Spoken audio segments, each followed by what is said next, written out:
Bismillahirrahmanirrahim. Alhamdulillah wassalatu wassalamu ala rasulillah wa ala alihi wa sahbihi wa man wala. நரகத்தில் சேர்க்கும் 100 பெரும்பாவங்களில் 34வது தனக்கு சொந்தம் இல்லாததை உரிமை கொண்டாடுவது, அது தன்னுடையது என்று பொய் பேசுவது, அபகரிக்க நினைப்பது. இப்படி ஒருவர் தன்னுடையது அல்லாத விஷயங்கள்ல, அது ஒரு பொருளாக இருக்கலாம், அது ஒரு பதவியாக இருக்கலாம், எதுவாகவும் இருக்கலாம், ஆனால் அவருக்கு அதில் சொந்தம் இல்லை, உரிமை இல்லை என்று இருந்தும் அது தன்னுடையது என்று வாதம் செய்வது. ரசூலுல்லாஹி ஸல்லல்லாஹு அலைஹி வஸல்லம் இதை பற்றி பேசும்போது நரகத்தை குறித்து எச்சரிக்கை செய்கிறார்கள். அபூதர் ரலியல்லாஹு அன்ஹு அறிவிக்கக்கூடிய இந்த ஹதீஸ் சஹீஹ் முஸ்லிம்ல 112வது ஹதீஸாக இடம்பெறும். وَمَنِ ادَّعَى مَا لَيْسَ لَهُ فَلَيْسَ مِنَّا. யார் தனக்கு சொந்தம் இல்லாத ஒன்றை குறித்து அது தன்னுடையதுதான், எனக்குரியதுதான் என்று வாதிக்கிறாரோ, என்று சொல்லுகிறாரோ, அவர் நம்மை சேர்ந்தவராக மாட்டார். ரசூலுல்லாஹ் முதல்ல ஒரு எச்சரிக்கை செய்யறாங்க, இப்படிப்பட்டவர் உம்மத்தே முஹம்மதை சேர்ந்தவர் அல்ல. முஹம்மது நபி ஸல்லல்லாஹு அலைஹி வஸல்லமுடைய சமுதாயத்தை சேர்ந்த ஒருத்தர், முஹம்மதை ஈமான் கொண்ட ஒருத்தர் தனக்கு சொந்தம் இல்லாததில் அநியாயமாக அது என்னுடையது என்று சொல்ல மாட்டான். அவன் இப்படிப்பட்ட பொய்யை, அபாண்டமான பேச்சை பேச மாட்டான் என்று பிரித்து காட்டுகிறார்கள். இதற்கடுத்து ரசூலுல்லாஹ் எச்சரிக்கை செய்கிறார்கள், அவர் தன்னுடைய தங்குமிடத்தை நரக நெருப்பில் ஆக்கிக் கொள்ளட்டும். ஏனென்றால் இப்படி செய்து அநியாயமாக ஒருவருடைய பொருளை பறித்து அல்லது திருடி அது தன்னுடையது என்று பேசிக்கொண்டே இருந்த நிலையிலே அதை உரியவிடம் ஒப்படைக்காமலும் இருந்து கொண்டு அவர் இறந்தால் அந்த அநியாயத்திற்கு அல்லாஹ் தஆலா அவருக்கு தண்டனையாக நரகத்தை கொடுப்பான். இந்த உலகத்துல இது என்னுடையது, இது என்னுடைய நிலம், இது என்னுடைய வீடு அல்லது எந்த பொருளையும் தன்னுடையது இல்லாமல் இருந்தும் அது தன்னுடையதாக பேசுவது இருக்குதே, அதிலே ஒரு முஸ்லிம் கவனமாக எச்சரிக்கையாக இருக்க வேண்டும். இன்னைக்கு ரொம்ப சாதாரணமான விஷயங்களாக இது இருந்துகிட்டு வருது. ஒருவருடையது அது சொந்தமே இல்லை, ஆனா அது என்னுடையது என்று சொல்லுவார். இன்னும் சொல்ல போனா பலரிடம் இந்த ஒரு போக்கை நாம் பார்க்க முடியும். அவர்களுடைய தாத்தாவோ பாட்டனோ முப்பாட்டனோ ஒரு நிலத்தை வைத்திருப்பாங்க. அந்த நிலம் கைமாறி வேறு ஒருத்தருக்கு சொந்தம் ஆகி இருக்கும். இப்போது அவருடைய இது இருக்காது, இது நம்ம நிலம் தாங்க அப்படிம்பாரு. நாம் ஒரு சொல்லும் போது நாம நினைப்போம், ஓ இது அவருக்கு சொந்தமானதுதானோ அப்படின்னு நம்ம நினைப்போம். அவர் அதே நேரத்துல இது நம்முடையதாக இருந்தது, ஆனா இப்போது நம்முடையது அல்ல, இது விற்பனை செய்யப்பட்டு வேறு ஒருவருடையது அப்படின்னு சொன்னா அவர் உண்மையாளர். அது முதல்ல எங்களிடம் இருந்தது, அது எங்களுடையதாக தான் இருந்தது, இப்ப எங்களுடையது அல்ல என்று சொல்வது. ஆனா இந்த பெருமைக்காக மறைப்பதற்கு பாருங்க, அவருக்கு இப்ப சொந்தம் இல்லை, அவருடைய அப்பாவுக்கோ அல்ல அவருக்கோ இப்ப சொந்தம் இல்லை, அல்லது தன்னுடைய குடும்ப சொத்தாக அது இல்லை. ஆனா போற போக்கில் அப்படி சொல்லுவாங்களே அடிச்சுடுறதுன்ட்டு, அதுல ஒரு பெருமை, இதெல்லாம் எங்களுடையது தான், ஆனா இப்போது அவருடையது அல்ல. அவருடைய பாட்டனுக்கு சொந்தமா இருந்திருக்கலாம், இது அவருடையது அல்ல. ஆனால் அதுல இந்த பெருமை அடிக்கிற நோக்கத்தோடு சிலர் இந்த மனநிலையோடையே இருப்பாங்க. எல்லாம் இது எங்கதான்ருவாங்க. பட்டுன்னு ஒரு கடையை கட்டி இது என்னுடைய கடை தான்ருவாரு. அவர்கிட்ட கொஞ்சம் அது என்னுடையதுதான், ஆனா அது பார்ட்னர் வாங்கிக்கிட்டாரு, பார்ட்னருக்கு இது சொந்தமாயிருச்சு அப்படின்னா இப்ப உங்களுடையது இல்லை, அதையும் சேர்த்து சொல்லுங்க. அதுதான் உண்மையாளர். இல்லைன்னா கேட்கிறவர் என்ன நினைப்பாரு, ஓ இது எங்களுடையது. இதுல மெயினா இந்த பித்தலாட்டம் நடக்கிறதுல இந்த பொண்ணு கொடுக்கிறது, மாப்பிள்ளை எடுக்கிறது, இந்த விஷயம் வருது பாருங்க. அப்போ இந்த பேராசையும் தம்பட்டமும் பந்தாவும் காட்டுறதுக்கு மனிதர்கள் அடிச்சுக்கிறது இருக்குது பாருங்க. பொய் மேல பொய் மேல பொய்யோ பொய். என்ன இருக்கிற சொத்தெல்லாம் காட்டுறது, இது நம்மளுக்கு தாங்க, இது இந்த நிலம் இருக்குது, நான் 10 ஏக்கர் வருது, அது நம்முடைய தான், அப்படி அப்படி அப்படி அப்படி காட்டி விட்டுட்டு அந்த வந்தவர் அவர் பொண்ணு கொடுக்க வந்தவரோ அல்ல மாப்பிள்ளையே எடுக்கிறவராகவோ எப்படியோ இருந்திருப்பார். அவர் என்ன நினைப்பாரு, ஓ நம்ம கல்யாணம் பண்றதுக்கு போய் பார்த்தோமே, அவங்களுக்கு இவ்வளவு சொத்து இருக்குது, இதெல்லாம் அந்த அவங்களுடைய நிலம் தானா, அந்த கட்டடமே அவங்களுக்கு தானா, இது அவங்களுக்கு தானா, பொய். ஆனா அது அவங்களுக்கு சொந்தமே இல்லை. இப்போ அதை காட்ட வேண்டியது தேவையே இல்லை. இன்னும் சொல்ல போனா ஒருவர் நினைத்து பார்க்கணும், நம்முடைய இது இல்லாத ஒன்றை இப்போது சொல்லுவது அது அவசியம் இல்லை ஒரு பக்கம். இன்னொன்று என்னன்னு கேட்டா, அல்லாஹ் அவரிடமிருந்து அதை பறிச்சு விட்டாங்கிறது எதுக்கு சொல்லணும்? அல்லாஹ் அவருக்கு சொந்தம் இல்லாம ஆக்கிட்டான், வேற ஒருத்தருக்கு உரிமையானது ஆக்கிட்டான். ஆனாலும் அதை சொல்லுவதில் பெருமை அடிக்கிறது எவ்வளவு பெரிய முட்டாள்தனம் அது. அது பல நேரத்தில் இதனுடைய நோக்கமே ஒருத்தரை ஏமாற்றுவதா இருக்கு. ஒருத்தர் நான் இந்த கம்பெனில வேலை செய்கிறேன், ஆனால் அந்த கம்பெனியில் என்ன வேலை செய்தாலும் சொல்ல மாட்டாங்க. அல்லது அந்த கம்பெனியில் இருக்கக்கூடிய ஒரு பெரிய பதவியை சொல்லிடுறது. அந்த கம்பெனியில் என்ன கேட்காம எதுவும் நடக்காதுங்க அப்படின்னா என்னங்க, அந்த கம்பெனியில நீங்க என்னது ஜெனரல் மேனேஜரா, ஜிஎம்மா, அல்லது சிஇஓவா, ஏதோ ஒண்ணு, அந்த ஏதோ பதவி இருக்குதா, அதெல்லாம் ஒண்ணும் இல்லை. ஆனால் என்னிடம் கேட்காம இது நடக்காது அப்படின்னா என்ன, அந்த பதவிய, அந்த உரிமையை, அந்த அதிகாரத்தை அவர் சொந்தம் கொண்டாடுறான்னு அர்த்தம். இது பொய் தானே. இது இந்த ஒரு போலித்தனமான வேஷம் எதுக்கு? இது நம்ம நினைச்சு பார்க்கணும். இன்னைக்கு சாதாரண மக்கள் இதையெல்லாம் ரொம்ப ஒரு பெருமையாக சொல்லுகிறார்கள். ரசூலுல்லாஹ் சொல்றாங்க, இப்படி எல்லாம் உம்மத்தை முகம்மதுடைய சமுதாயத்தை சேர்ந்தவர் பேச மாட்டார். தன்னுடைய உரிமை அல்லாத ஒன்றை உரிமை கொண்டாடுறதும் இது எந்த அளவுக்கு மோசமானதெல்லாம் நடந்து கொண்டிருக்கு இன்னைக்கு சமூகத்துல கேட்டா, இன்னொருத்தன் பொண்டாட்டி ஏன் பொண்டாட்டி சொல்றேன், நவுது பில்லாஹி மின் தாலிக். எவ்வளவு பெரிய அநியாயம்! ஒரு பெண் மேல அவருடைய கற்புக்கு அவமதியாதை ஏற்படுத்துறது. இன்னொருத்தருக்கு உரிமையான பெண்ணை தன்னுடைய பொண்ணு, தன்னுடைய மனைவி அப்படின்னு சொல்ற அநியாயங்கள்லாம் கோர்ட்ல கேஸ் வர்றதும் பஞ்சாயத்து வர்றதும் நடந்து கொண்டிருக்கிறதும் பார்க்கிறோம். அப்ப இது எல்லாமே ஒரு மனிதன் நரகத்திலே கொண்டு போய் தள்ளிவிடும் அப்படிங்கறத இந்த எச்சரிக்கையின் மூலமாக நாம் தெரிந்து கொள்கிறோம். அடுத்து நரகத்திற்கு கொண்டு போய் சேர்க்கக்கூடிய 35வது ஒரு பெரும்பாவம் பொருட்களை திருடுறது, திருட்டுத்தனம். அது பெருசு சிறுசுலாம் வித்தியாசம் இல்லை. எத்தனையோ விதமான திருடர்கள் இருக்கிறார்கள். எந்த அளவுக்குனா, சிலருக்கு இந்த திருட்டிலே இருக்கக்கூடிய ருசி, இந்த ருசிக்காக அவர்களுக்கு எல்லா செல்வம் வசதிகள் இருந்தாலும் கூட ஒரு சூப்பர் மார்க்கெட் போனா ஒரு சாக்லேட்டை திருடுறது எவ்வளவு ஒரு கேவலமான இழிவான புத்தி பாருங்க. அந்த அதுல ஒரு சுவை, அதுல ஒரு சந்தோஷம். அப்புறம் திருட்டு மாங்கான்னு சொல்றாங்களே, திருட்டு மாங்காய் ருசிக்கும் இப்படின்னு ஒரு பழமொழி. என்ன அதுக்கு அர்த்தம் என்ன? அவருக்கு தோட்டமே சொந்தமா இருக்கும், அவருக்கு பெரிய ஏக்கர் கணக்கு நிலம் இருக்கும். ஆனா இன்னொருத்தருடைய மாங்காய் மரத்துல ஒரு மாங்காவை அடிச்சு அந்த மாங்காவை திருடி சாப்பிட்டா ஆஹா என்ன ருசி! இதுல எந்த வித்தியாசம் இல்லை. எல்லா திருட்டு குற்றங்களும் மார்க்கத்துல குற்றம் தான். ஒரே ஒரு வித்தியாசம், ஒரு தினார்ல 1/4 பகுதி அளவுக்கு குறைவாக உள்ள திருட்டுக்கு மட்டும்தான் கைவிட்டக்கூடிய தண்டனை இல்லை. ஒரு தீனார் தங்க காசு. ஒரு தங்க காசு என்பது 4.25 அல்ல 4.5 கிராம் அளவுக்கான மதிப்பு. அதுல 4/1 பகுதி. ரசூல் ஸல்லல்லாஹு அலைஹி வஸல்லம் கைவெட்டுவதற்கு தண்டனையுடைய சட்டத்தினுடைய அளவை எப்படி வச்சிருந்தாங்க? ஆயிஷா ரலியல்லாஹு அன்ஹா அறிவிக்கிறாங்க, ஒருவர் ஒரு தீனாருடைய 4/1 பாகத்தை விட குறைந்து அளவுக்கு திருடினால் மட்டும் அவருக்கு கைவெட்டப்படாது. அதற்கு மேலே அவர் திருடி விட்டார் என்றால் அவருடைய கை வெட்டப்படுகிற அளவிற்கு குற்றவியல் சட்டத்தில், இஸ்லாமிய சட்டத்தில் ஒரு இஸ்லாமிய ஆட்சியாளர் தண்டனை நிறைவேற்றுவதற்கு அதிகாரம் இருக்கு அவருக்கு. அப்ப பாருங்க, திருட்டு குற்றம் மிகப்பெரிய. அதுக்காக அந்த சாக்லேட் திருடுறதுக்காக கை வெட்டப்படாது.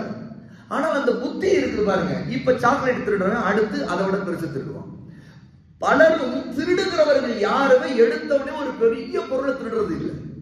அது நம்ம அவங்களுடைய திருட்டு வரலாற்று கொஞ்சம் விசாரிச்சு பார்த்தா, முதலா நீங்க என்ன திருநீன்னு பார்த்தா, நான் என் ஃப்ரெண்டுகிட்ட இதை திருநேன், அதை திருநேன், எங்க பக்கத்து வீட்டுல ஒரு தடவை இதை திருநேன், இப்படின்னு தான் அவர்கள் ஆரம்பிப்பார்கள். இன்னும் சொல்ல போனா தங்களுடைய வீட்டிலேயே திருடுறவர்கள் இருக்கிறார்கள். இன்னும் சொல்ல போனா வீட்டுல தன்னுடைய தந்தையிடம் இருந்தோ தாயிடம் இருந்தோ அவங்களுடைய பணத்தை திருடுவது, அல்லது பாட்டியிடம் இருந்து அவங்க சுருக்கு பையில இருந்து சில ரூபாயை திருடுறது, இப்படி பலவிதமான திருட்டு. இது எல்லாமே திருட்டுதான்ங்கிறது எந்த சந்தேகம் இல்லை, நம்ம புரிஞ்சுக்கணும். அப்ப இந்த திருட்டு குற்றம் ஒரு கட்டத்துக்கு மேல ஒரு மனிதனை நரக நெருப்பு கொண்டு போய் தள்ளக்கூடியது. இப்படி திருடுறவர்கள் அதில் பழகிவிட்டால் அவர்களுடைய திருட்டுத்தனம் தந்திரத்தோடு இருக்கும். சாதாரணமா இருக்காது. தந்திரம், எவ்வளவு சூழ்ச்சி, எப்படி ஒருத்தருடைய பொருளை திருடுவது பாருங்க. திருடர்கள் அவர்கள் எல்லா காவலர்கள், அதாவது போலீஸ்காரர்கள் அத்தனை பேருடைய கண்ணையும் நோண்டுறாங்க. அவங்களுக்கு பெரிய சவாலா இருக்கிறாங்க. என்னென்ன டெக்னிக்ல ஒருத்தன் திருடுவான் அப்படிங்கிறதுக்கு இன்னைக்கு சிசிடிவி கேமராலாம் வச்சு பார்த்து ஆஹா இப்படிலாம் திருடுறாங்களா அப்படிங்கிற அளவுக்கு ஆச்சரியப்படுற அளவுக்கு திருட்டுடைய வரலாறு இன்னைக்கு பிரபலமா தெரிஞ்சுக்கிட்டு இருக்கு. ஏன்னா எல்லாம் சிசிடிவியால மாட்டிட்டு இருக்கு.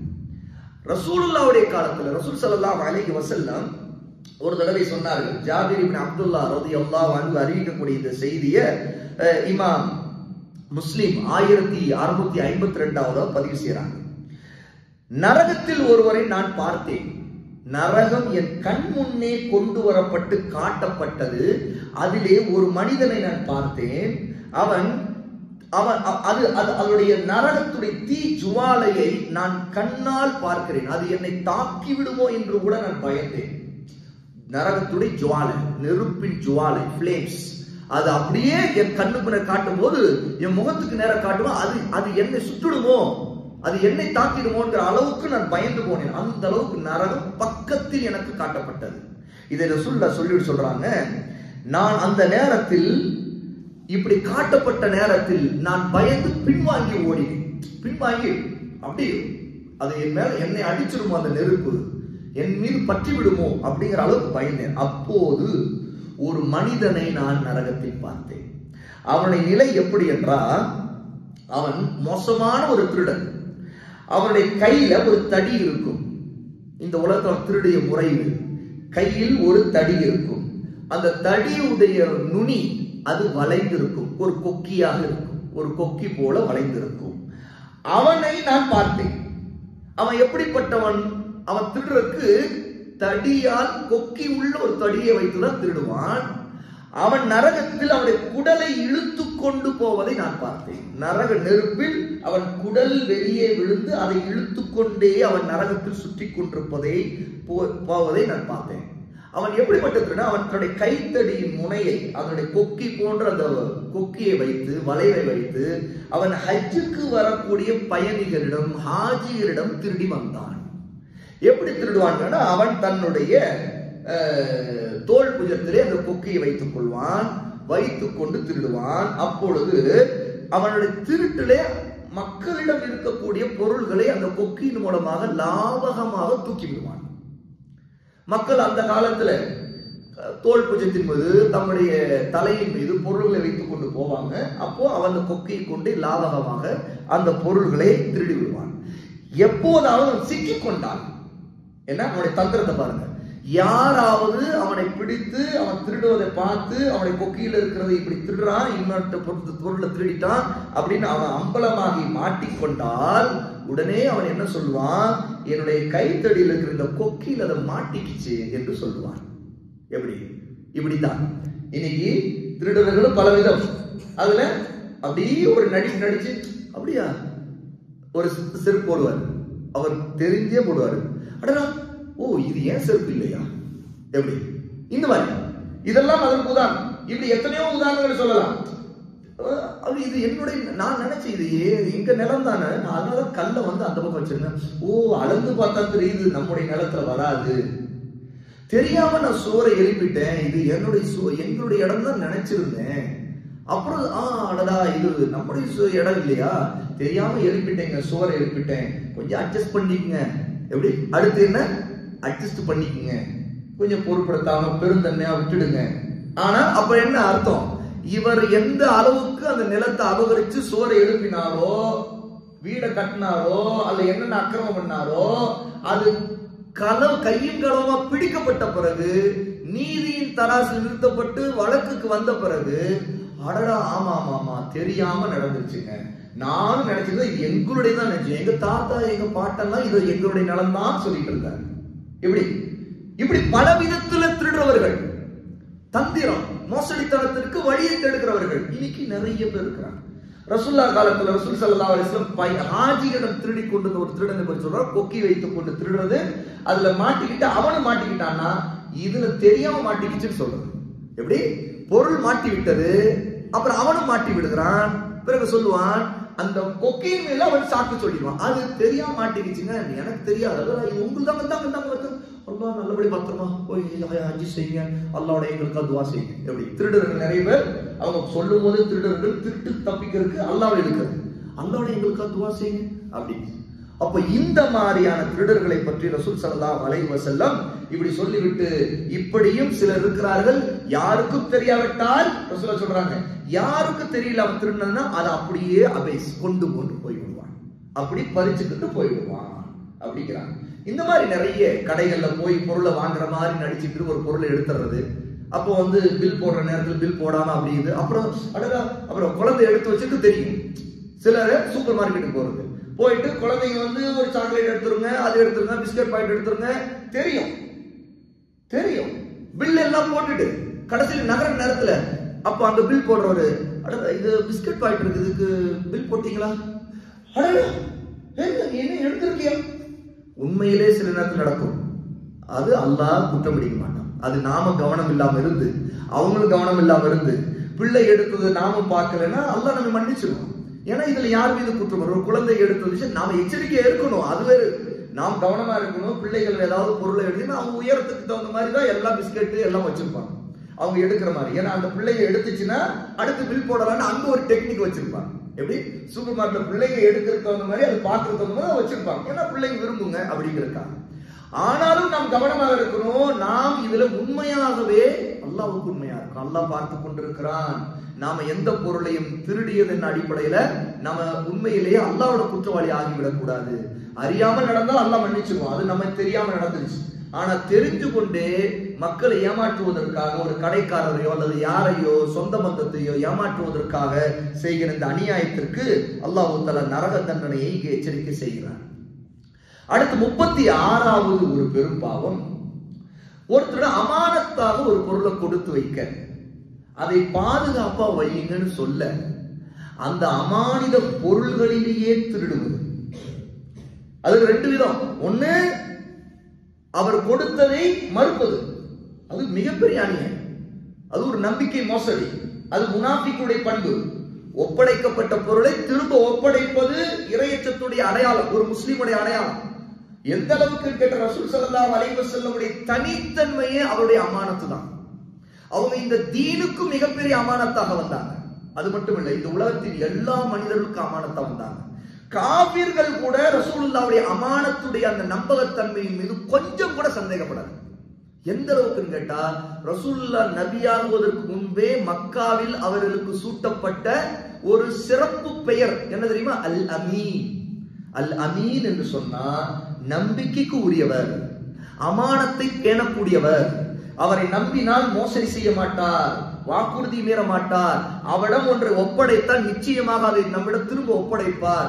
அதில் திருட மாட்டார், ஏமாற்ற மாட்டார், வஞ்சிக்க மாட்டார். இப்படிப்பட்ட ஒரு மனிதர் தான் அல் அமீன். ரசூலுல்லாஹ்வுடைய பேர் முஹம்மத். ஆனால் மக்கள் தெருவிலே போகும்போது ரசூலுல்லாஹ்வை பாராட்டும் விதமா, ரசூலுல்லாஹ்வுடைய சிறப்பை சொல்லும் விதமா இதையே பெயரா சொன்னாங்க. என்ன? இதோ அல் அமீன் போகிறார், அஸ்ஸாதிக் போகிறார், உண்மையாளர், பொய் சொல்லவே மாட்டாரு அப்படின்னு நம்பினாங்க. அந்த அளவுக்கு ரசூல் ஸல்லல்லாஹு அலைஹி வஸல்லம் தன்னுடைய அமானத்துல பெயர் எடுத்தாங்க. ஆனால் முஸ்லிம் உம்மத்துல இந்த அமானத்துங்கிறத எந்த அளவுக்கு நாசம் செய்கிறார்கள் என்றால், சுப்ஹானல்லாஹ், அல்லாஹ்வுடைய பெயர்ல வக்ஃப் செய்யப்பட்ட, அவனுக்காக அர்ப்பணிக்கப்பட்ட இடங்கள், கட்டடங்கள், சொத்துக்கள், இதிலேயே மோசடி செய்யக்கூடியவர்களை இன்றைக்கு வரலாறு முழுக்க பார்க்கிறோம். எந்த அளவுக்கு நம்முடைய முன்னோர்கள் மஸ்ஜிதுகளுக்கு, தர்காக்களுக்கு அவர்கள் எழுதி வைத்த சொத்துக்கள், கட்டடங்கள், இப்படி எவ்வளவோ செல்வங்கள் எல்லாம் இன்னைக்கு பலருடைய கைக்கு போய் அது விற்பனை செய்து அதை பராமரிப்பவர்களே அதை தின்று, அவருடைய வாரிசுதாரர்கள் தின்று, அல்லது அந்த மாதிரி வக்ஃபு சொத்துக்களை அனுபவிக்கக்கூடியவர்கள், அதன் மூலமாக பலன் அடையக்கூடியவர்கள் அந்த வக்ஃபுக்கு உரிய ஹக்கை நிறைவேற்றாமல் இருப்பது. எப்படி? இது எப்படி புரிந்து கொள்ளணும் தெரியுமா? ஹக்கை நிறைவேற்றுவது, வக்ஃபு சொத்துக்குரிய ஹக்கு என்பது அது அதற்கு என்ன வாடகையோ அதற்கு உரிய வாடகையை தருவது. இன்னைக்கு எவ்வளவு இரையச்சம் உள்ளவர்களுக்கு கூட இதுல கல்வி இல்லாதவர்கள் எவ்வளவு இருக்கிறாங்க. அல்லாஹ் அவர்களை மன்னிக்கணும், அவர்களுக்கு நேர்வழி காட்டணும். எப்படி? 5 வேளை தொழுவார்கள், உண்மையிலே அவர்களுக்கு அல்லாஹ்வுக்கு பயன் நடக்குங்கிற எண்ணம் எல்லாம் இருக்குன்னா இல்மு இருக்காது. வக்ஃபு சொத்து அவர்களிடம் இருக்கும், அதிலேயே அவர்கள் குடியிருப்பார்கள், அல்லது அவர்களுடைய கடையோ அல்லது நிறுவனமோ அந்த இடத்தில் இருக்கும். அதே இடத்துல அதே தெருவுல பக்கத்துல வக்ஃபு இல்லாத இன்னொரு சொந்தமான நிலம் இருக்கும், அதற்கு ஒரு வாடகை இருக்கும். அதுதான் மார்க்கெட் நிலவரமாக இருக்கும். சந்தை மதிப்புக்குன்னு ஒண்ணு இருக்கும். ஆனா அந்த சந்தை மதிப்புப்படி இந்த வக்ஃபு சொத்துக்குரியத அந்த வாடகை அவர் தரமாட்டார். அதுல ஏதேனும் அவருக்கு சொல்லப்பட்டு நிர்வாக ரீதியா அவருக்கு சொல்லப்பட்டுச்சுன்னா நீ என்ன செய்யுமோ செய்துக்க அப்படிம்பார். சுப்ஹானல்லாஹ், இந்த வார்த்தை நாளைக்கு அல்லாஹ்வோட போய் என்ன சொல்வாருன்னு தெரியாது. அல்லாஹ் தான் அவரை பாதுகாக்கணும். அல்லாஹ் இவருடைய காரியங்கள்ல சீர்திருத்தத்தை ஏற்படுத்தணும். அல்லாஹ்வுக்கு அவர்கள் அஞ்ச வேண்டும். வக்ஃபுக்கு உரியது அல்லாஹ்வுக்கு உரியது என்றால் அது வக்ஃபு, அல் வக்ஃபு லில்லாஹ், அல் வக்ஃபு லில்லாஹ், அல்லாஹ்வுக்காக அர்ப்பணிக்கப்பட்டது அர்த்தம். அப்ப அல்லாஹ்வுக்கு அர்ப்பணிக்கப்பட்டதுன்னா அவருடைய வாடகை அல்லாஹ்வுக்குரியது, அதுல வரக்கூடிய நன்மைகள் எல்லாம் அல்லாஹ்வுக்குரியது. அதை அனுபவித்தால் அதற்குரிய வாடகைக்கு உரிய தகுதியான வாடகையை அதனுடைய மதிப்புக்குரியதை கொடுக்க வேண்டும். பாருங்க, இன்னைக்கு நம்ம முஸ்லிம் உம்மத்துல இந்தியா முழுக்க உள்ள நிலைமை தான். இந்தியா முழுக்க மிகப்பெரிய கை சேதமான நிலைமை. உண்மையிலே பள்ளிவாசல்களுக்கு தர்காக்களுக்கு நல்ல சொத்துக்கள், விலை மதிப்பான சொத்துக்கள் இருந்தும் கூட உண்மையில அதற்குரிய சரியான தகுதியான வாடகைகள் கொடுக்கப்பட்டா அந்த வாடகை மூலமாக பள்ளிவாசலுடைய பணிகளையும் பள்ளிவாசல் இருக்கக்கூடிய இமாமுக்குரிய நல்ல சம்பளத்தையும், சும்மா சாதாரண சம்பளம் இல்ல, தகுதியான அவருடைய உழைப்புக்கும் அவர்கள் வாழ்க்கையை அர்ப்பணிச்சு இதுக்காக ஒரு பள்ளிவாசல முடங்கி இருக்கிறார்கள் இல்லையா, அதற்காகவும் ஒரு முஅத்தினுக்குரிய சரி தகுதியான சம்பளத்தை கொடுப்பதற்கு மிகப்பெரிய செல்வம் உள்ள சொத்துக்கள் கொண்ட ஒரு பெரிய பாரம்பரிய நிறுவனம் எதுவா இருக்கும் கேட்டா பள்ளிவாசலா தான் இருக்கும், அல்லது தர்காக்களா தான் இருக்கும். ஏன்னா இந்த ரெண்டுக்கு தான் மக்கள் அதிகம் அர்ப்பணிச்சிருக்கிறாங்க. நம்ம பல ஊர்கள்ல ஊரில் பாதியே இருக்கும் எதுக்கு ஒரு பள்ளிவாசல் சொந்தமா இருக்கும். பல ஊர்கள்ல பெரிய பள்ளிவாசல் இருக்கும், பெரிய பள்ளிவாசல் முதல் பள்ளிவாசலா இருக்கும், அதுதான் பள்ளிவாசல் பெரியதாகவும் இருக்கும். அப்படிப்பட்ட அந்த முதல் பள்ளிவாசலுக்கு பின்னாடி அதுக்கு பிறகு 20-30 பள்ளிவாசல் வந்திருக்கும். ஆனா அந்த பெரிய பள்ளிவாசலுக்கு அர்ப்பணிக்கப்பட்ட சொத்துக்களை பார்த்தா அந்த ஊர்ல பாதி ஊர் அதுக்காக சொந்தமா இருக்கும். ஆனால் ஊருக்காரர்கள் அதுல அந்த இடத்தில் குடியிருப்பவர்கள் கட்டி குடியிருக்கலாம், அது தப்பு இல்லை. ஆனால் ஹக்கை நிறைவேற்ற வேண்டும், ஹக்கை நிறைவேற்றும், இல்லைன்னா அல்லாஹ்வோட பதில் சொல்லணும். ரசூல் ஸல்லல்லாஹு அலைஹி வஸல்லம் இப்படி பாதுகாப்பு கொடுக்கப்பட்ட நம்பி ஒப்படைக்கப்பட்ட அமானத்துகள் விஷயத்துல ரொம்ப எச்சரிக்கை செய்தாங்க. எந்த அளவுக்கு தெரியுமா? கேளுங்க. அப்துல்லா இப்னு அம்ரு ரலியல்லாஹு அன்ஹு அறிவிக்கக்கூடிய இந்த ஹதீஸ் இமாம் புகாரி ரஹிமஹுல்லாஹி தஆலா இதை பதிவு செய்றாங்க. 3074வது ஹதீஸாக பதிவு செய்றாங்க. இந்த செய்தியிலே சொல்லப்படுகிற செய்தி என்னன்னா, قال كان على ثقل النبي صلى الله عليه وسلم رجل يقال له கிர்கிரா. ஒரு மனிதர் ரசூலுல்லாஹ்வுடைய பயணத்தில் இருக்கும்போது இந்த பொருள்களை, ரசூலுல்லாஹ்வுடைய பொருள்களையும் சஹாபாக்களுடைய பொருள்களையும் பயணத்துல அதை பாதுகாக்கிறவராக இருந்தார். அவருடைய பெயர் கிர்கிரா. இந்த கிர்கிராங்கிற ஒரு மனிதர் ரசூலுல்லாஹ் இந்த பொருட்களுக்கு அமானத்தை பாதுகாக்கிற ஒரு காவலராக, கார்டியனாக, செக்யூரிட்டியாக போட்டிருந்தார். அவர் இறந்து விட்டார், மௌத்தா போயிட்டார். பிறகு ஃபகால ரசூலுல்லாஹி ஸல்லல்லாஹு அலைஹி வஸல்லம், அவர் இறந்த பிறகு ரசூலுல்லாஹ் சொன்னாங்க, ஹுவ ஃபின்னார், அவர் நரக நெருப்பில் இருக்கின்றார் சொன்னாங்க. சஹாபாக்கள் ஆச்சரியமா இருக்கு. ரசூலுல்லாஹ்வுடைய பொருளை பாதுகாத்து ரசூலுல்லாஹ்வுடைய பயணத்தில் இருந்த ஒரு மனிதர் இல்லையா அவர் நரக நெருப்பில் இருக்கிறார் என்று சொல்றாங்களே, அப்படின்னா என்ன காரணம்? உடனே சஹாபா என்ன செய்தாங்க, நேர ஃபذهبوا ينظرون إليه, உடனே அவர் இறந்த பிறகு அவருடைய பொருள்களை எல்லாம் செக் பண்றாங்க.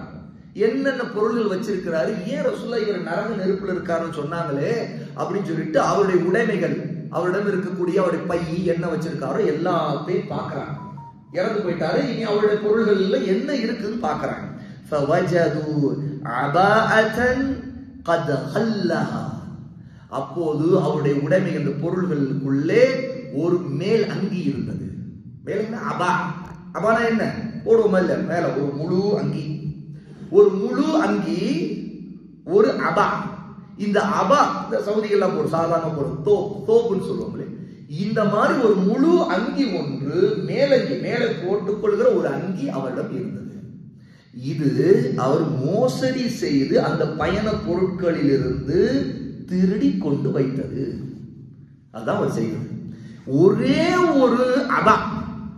இப்ப சிந்திச்சு பாருங்க, அவர் தான் போடுவதற்கு ஆசைப்பட்டு மற்றவர்களுடைய பயண பொருட்கள்ல பேக்குகள்ல இருக்கக்கூடிய ஒரு அபாவை யாருக்கும் தெரியாம மோசடி செய்து அதை அப்படியே திருடி தன்னுடைய பைக்குள்ளே வைத்துக் கொண்டு ஒளித்து வைத்திருந்தார். உண்மையில அவர் போட்டா மக்கள் கண்டுபிடிக்க தான் செய்வாங்க. யதார்த்தமா ஒருத்தன் யார் அந்த அபாவை இழந்துட்டாரோ, இழந்தவர் என்ன செய்வாரு, காணா தேடுவாரு. நாளைக்கு அவர் போடுறத பார்த்தாங்க, இது என்னுடைய இல்லையான்னு கேட்டுவாரு. அவ்வளவு வெளிப்பட தெரியக்கூடிய ஒரு பொருள் அந்த அபா. அந்த அபாவை அவர் அதற்கு ஆசைப்பட்டு ஒளிச்சு திருடி வச்சிருக்கிறார், கிறுக்கிறார். அதன் காரணமா ரசூலுல்லாஹ்வுடைய மரணத்துக்கு சொல்றாங்க, ஹுவ ஃபின்னார், அவர் நரக நெருப்பிலே இருக்கின்றார். ஒரு அபாவுக்காக ஒருவருக்கு நரக நெருப்பை பற்றி எச்சரிக்கையும் தண்டனையை பற்றி இந்த வாக்கை ரசூல் ஸல்லல்லாஹு அலைஹி வஸல்லம் வாயில மொழிஞ்சாங்க அப்படின்னா, சுபஹானல்லாஹ், இன்னைக்கு மக்கள் மற்றவருடைய பொருள்களை கொள்ளையடிக்கிறதும், அனாதைகளுடைய பொருட்களை திருடுறதும், சூறையாடுறதும், ஊதாரித்தனமா செலவழிக்கிறதும், அதற்கு பிறகு இன்னும் கூடுதலா அல்லாஹ்வுக்கு வக்ஃப் செய்யப்பட்ட பொருள்களை, நிலத்தை, கட்டடங்கள்ல அவருடைய வாடகையை, அதுல வரக்கூடிய வருமானத்துல கொள்ளையடிக்கிறதும், திருடுறதும், அதுல தின்பதும், அதுல சந்தோஷப்படுறதும், அதை பெருமையா நினைக்கிறதும் எவ்வளவு பெரிய அநியாயம். அல்லாஹ் பாதுகாக்கும்.